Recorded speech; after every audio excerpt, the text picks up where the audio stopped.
진짜 이것만 내가 미리 알았어도 삼수는 안 했을 텐데. 혹시 목표가 전국 1등이에요? 수능 만점자가 목표예요? 우리같이 평범한 사람들은 10년 전으로 돌아가서 과거의 나 자신한테 5분 정도 대화할 기회가 주어졌어요. 여러분들은 어떤 말을 해주고 싶으신가요? 엔비디아 사라? 코인 사라? 다 좋은데요. 저는 저한테 뛰어가서 이 세 가지는 제발 좀 하지 말라라고 말해줄 것 같습니다. 진짜 이것만 내가 미리 알았어도 삼수는 안 했을 텐데. 안녕하세요. 김예지 약사입니다. 저는 수능에서 가장 잘 본 등급이 3등급이었어요. 그리고 처음 들어보는 대학에 다녔습니다. 하지만 약사가 되고 싶었어요. 그래서 약대 공부를 시작했는데요. 당연히 떨어졌습니다. 그래서 공부를 다시 또 재수를 하면서 열심히 했어요. 그랬는데 또 떨어졌습니다. 재수를 실패하고 나서야 깨달았어요. 마냥 오래 앉아있는다고 시험 잘 보는 거 아니구나. 전 이 세 가지 나쁜 습관을 고치고 8개월 만에 목표했던 대학보다 더 좋은 대학에 장학금을 받고 입학할 수 있었습니다. 이 영상을 보시는 여러분들은 이 5분을 투자해서 여러분의 1년,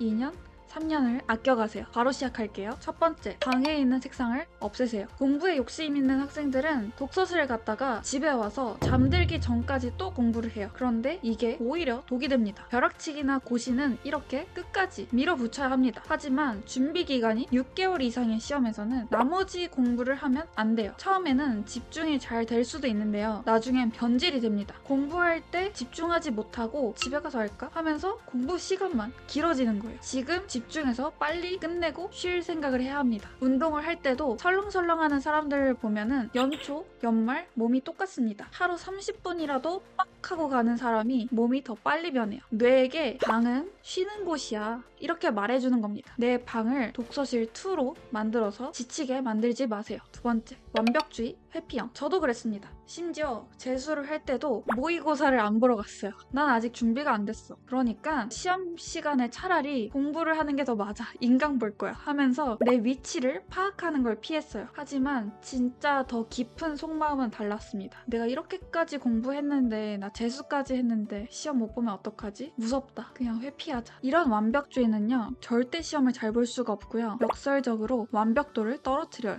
여러분 혹시 목표가 전국 1등이에요? 수능 만점자가 목표예요? 아닐 겁니다. 우리같이 평범한 사람들은 상위 4% 안에만 들어도 돼요. 제가 공부 우선순위를 정해드릴게요. 이 공식을 절대 까먹지 말고 외우세요. 바로 시험 문제 수를 페이지로 나누는 거예요. 그 범위에서 나오는 시험 문제 수가 있잖아요. 그 문제 수에 비해서 공부량이 얼마나 되는지를 한번 나눠보는 거예요. 이게 높은 순서부터 공부를 하는 거죠. 같은 양을 공부했을 때 문제가 더 많이 나오는 단원들이 있을 거예요. 그 단원들을 우선적으로 공부해야 되는 거예요. 1단원이라고 처음부터 하는 게 아니고 3단원이 많이 나온다? 그러면 3단원부터 공부를 시작하는 거죠. 굉장히 얌생이처럼 공부를 해야 됩니다. 상위권 학생들은 다 얌생이처럼 공부를 하고 있어요. 수학이나 화학같이 앞단원의 내용이 뒷단원에서 쓰이고 이런 과목들은 예외입니다. 제가 진짜 공부하기 싫을 때 했던 작업이 하나 있거든요. 뭐냐면 큰 두꺼운 매직을 갖고 찍찍 긋는 거였어요. 그 밑에 내용이 안 보이도록 출제되지 않았던 내용들을 다 빼는 거예요. 아니면 거꾸로 하셔도 돼요. 시험에서 나온 것들을 표시를 하셔도 됩니다. 기출문제에서 나온 답, 보기, 지문들만 표기를 하는 거죠. 그러면 양이 줄어드니까 이 정도면 내가 비벼볼 수 있겠는데? 하면서 다시 의지가 차올랐어요. 세 번째, 펑퍼짐한 공부. 그저 공부 시간, 스케줄러에만 집착하는 거예요. 절대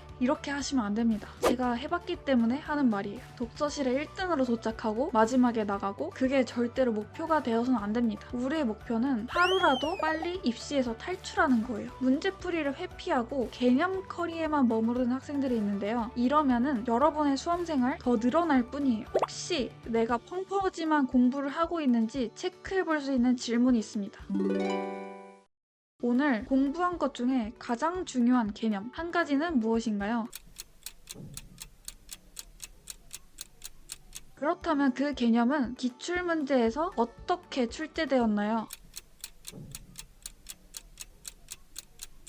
내가 오늘 10시간을 공부하고도 1, 2번 질문에 시원하게 답하지 못했다? 그러면 공부법에 대해서 다시 한번 점검을 해봐야 합니다. 오늘 영상의 요점은 한 가지입니다. 얌생이처럼 공부해라. 할 때 하고 쉴 때 쉬고 시험에서 한 문제라도 더 맞추는 방향으로 공부를 해야 합니다. 여러분, 공부가 외로울 거예요. 마음은 매번 먹지만 작심삼일로 끝나기도 하고요. 이럴 때 나만 이런 거 아니구나 하는 동지만 있어도 마음이 든든합니다. 내가 이 세 가지 중에 어떤 나쁜 습관 갖고 있었는데 앞으로는 이렇게 고치겠다 라고 하는 걸 댓글로 남겨주세요. 제가 가서 답글 남겨드릴게요. 서로 으쌰으쌰 하면 힘이 될 것 같습니다. 언제나 멀리서 응원하도록 하겠습니다. 우리 더 성장해서 다음 영상에서 만나요.